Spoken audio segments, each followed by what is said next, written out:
I am in contact with Lilith, an entity that I am very close to. I talk to her every day. Unfortunately, before to begin with the video, I have to talk about Lilith in the world of the web. There are many YouTube channels that talk about Lilith and whose owners claim to be in contact with the entity in question.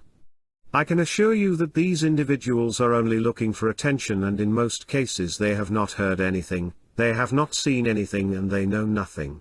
They talk about her by extracting and copying information from wrong texts. Those who really come into contact with certain things usually speak little, and Lilith is an entity that demands respect. There are also many channels in the hands of individuals who operate behind the scenes, and they only wishes to spread disinformation about Lilith. Usually this kind of characters uses people from civil society or fake authors, and then these people follow a specific script for payment. Anyone who believes their stories without asking questions is unable to think clearly. Usually these kind of channels tries to slander Jewish culture and Christian religion directly and indirectly in often laughable ways. They buy fake likes, views and comments. Now we can begin with the video. The biblical book of Genesis offers two mutually contradictory versions of the account of humanity's creation. In the first of these accounts, God is shown in the act of simultaneously creating a man and a woman. In fact, the text records these words: "So God created humanity in the divine image, male and female God created them. God therefore created man in his own image, he created him in the image of God. He created them male and female." Gen 1:26-27. The second account of creation is known as the Yahwistic version, and it is also the most widely read and popularly known. According to that version, God created Adam and placed him in the Garden of Eden, and surrounded him with all sorts of animal. But none of these animals seemed to be suitable, and so God, after dropping Adam into a deep sleep, while he slept, molds Eve from one of his ribs. When Adam awakens, he finds Eve at his side and recognizes and welcomes her as his new companion, Gen 2:21-25.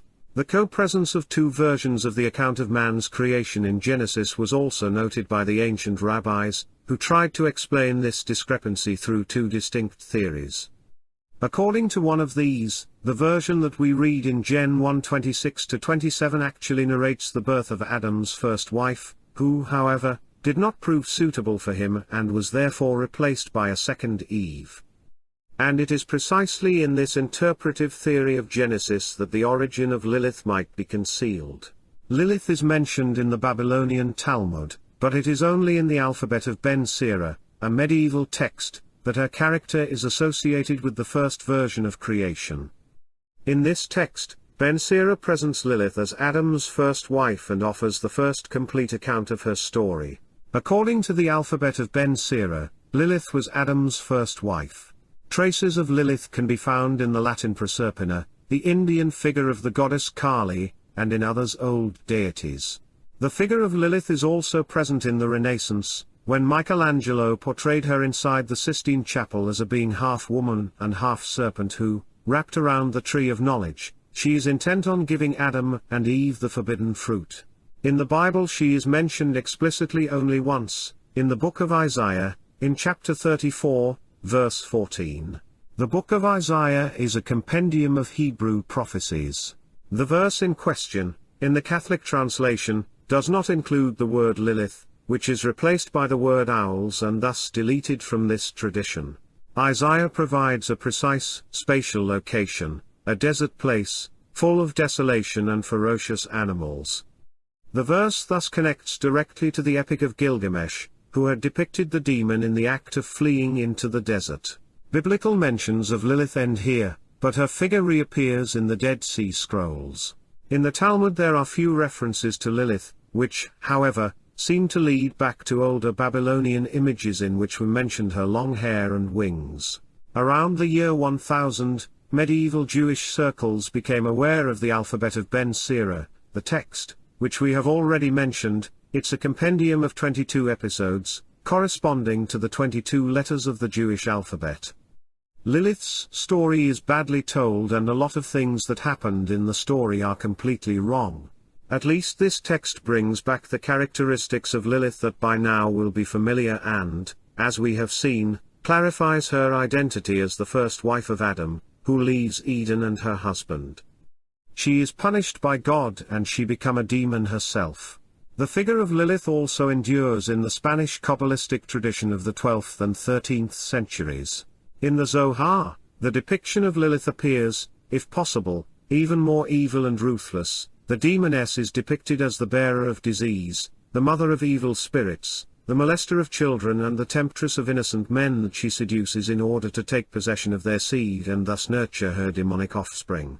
First, she is often described together with Samael, the male personification of evil. Lilith and Samael are depicted in the Zohar as hate-filled entities struggling to do evil and destroy all humanity. In some sources, Samael is one of the names of the devil. In my experience between Lilith and Samael there is not respect. Lilith told me that many informations in the Zohar, in other books and in the Kabbalah are completely wrong. Lilith and Samael don't respect each other, they are not the same being and I repeat. Between Lilith and Samael there is not respect. I'm not talking about the book that has allowed me to get in touch with Lilith because it's a personal thing. I have not used silly books related to left-hand path. Anyone who thinks of making contact with Lilith by fixing bizarre seals is full of mental illness. The authors in question say nonsense about Lilith, they don't know this beings. They are paid to spread disinformation. Lilith showed me ancient Egypt, her face. She showed me very important things concerning Jewish and Christian religions, she revealed to me things about my soul that I will never divulge. I am with her and I am related to her. Lilith is a real being. Those who paint her as an archetype, an emanation of science, a shadow, a force of the universe, an aspect of an ancient goddess or others of these fake things are completely unaware of the scope and complexity of the being they so arrogantly choose to talk about, at the risk that this will turn against them. Thanks for watching.